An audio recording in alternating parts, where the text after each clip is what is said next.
Clothing is so important in many people's lives because not only does it serve a functional purpose of keeping us warm and protecting us against the elements we may encounter outside, it also is a way of customizing ourselves, or making special, as Dawson Yaki would say. The items that we choose to wear can reflect very deep, significant beliefs, such as religious beliefs, as a person wearing a cross to signify that they are of the Christian faith, or maybe someone wearing an item with the Star of David, if they're Jewish. And they also can reflect just personal taste. I don't think I have any items that reflect deep belief systems, such as religious belief systems, but I do have a lot of items that do reflect upon my personal taste, such as t-shirts are a good way of showing this. I have an Nkasi t-shirt here that shows my interest in beer, but also supporting local businesses. A Bob Marley t-shirt that shows an interest in the type of music that I like to listen to. And also a t-shirt that I just think is attractive, which plays another important role in our lives, because quoting from the article that Sanders wrote, and this is something that he got from other people's, but he wrote it into a pretty concise statement, attractive people are more adept at establishing relationships, and they enjoy more extensive and pleasant sexual interactions than do those who are not as physically appealing. Well, this is important because I want to be able to reflect in my clothing what I think is physically attractive and that looks good on me. Obviously, certain items of clothing won't look good on everybody, and that's one way of highlighting our attractiveness to others and being able to establish these long-term relationships. Throughout the years, my items of clothing have changed.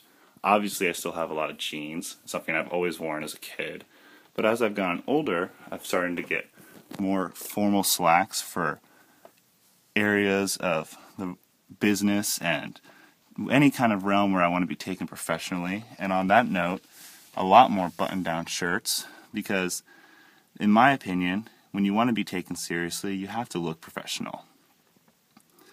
And formal coats, and also items that are more recreationally based, such as biking shorts to protect your butt on those nice long 50-mile rides, or swim trunks, because I like to go to the rec center and swim and exercise. And also items that are for the purpose of other sports, such as snowboarding, got socks for the boots, and things that I use or try to use in my daily life. It's hard to say how my family's core beliefs and values are expressed in the clothing that we choose to wear, or how we adorn our bodies, but the most important value in our family is family first over anything else, to be there for family members when they need you the most and to protect them. And there's only one member of my family, my cousin Jeffrey, who I can think of, who has a tattoo that kind of depicts this message that family is number one. He has his last name, my last name as well, Hannick, tattooed across his back, near the top, across his shoulders. And that, to me, screams, that he cares for his family, and that family is one of the most important things to him. From the reading by Sanders, Customizing the Body, he quotes that Anglo-Saxons continued to practice this ancient form of decoration as members of the nobility bore tattoos that, most commonly, displayed pledges of devotion to loved ones. To me, Jeffrey's tattoo of Hannick across his back pledges his devotion to his family. And there's actually a funny story about this. When my little brother was maybe 5 years old, he was on a trip with my father and my cousin Jeffrey in Hawaii, and this was the first time that he saw the tattoo across his back that said Hannick.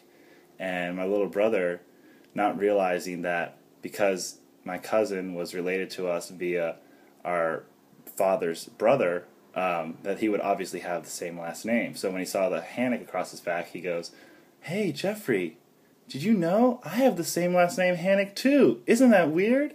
And my dad and Jeffrey thought it was hilarious at the time. And obviously now Mark, looking back on it, thinks it's pretty funny. But it's kind of comical how little kids can mistake things that are common sense to a person once they get older.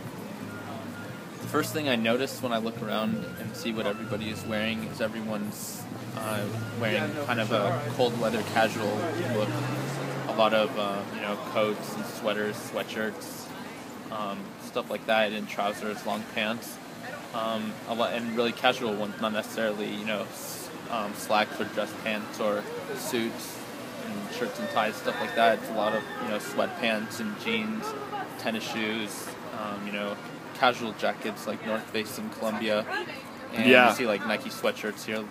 Well, especially because we're here at the U of O. Yeah. Nike has such a strong culture in this area, given that it was founded by a U of O student. And I agree. I mean, it definitely, you see a higher priority placed on function than fashion. People choose to dress, this way to ensure that they protect themselves from the elements and that they're comfortable all day. There's not a higher standard placed on how you look, especially when it comes to, a formal dining occasion on the West Coast or anything of that matter. Yeah, I think it's really interesting when you compare the West Coast to the East Coast because, and you notice in American English, people refer to as the migration to the western states as moving out west, and going back to the east is known as back east. It's kind of like the east is the original and the west is kind of like the rebellious. It's where you go to be different, and I think that's why you see a lot of that, defiance, we'll say, here out west, and especially in the Northwest.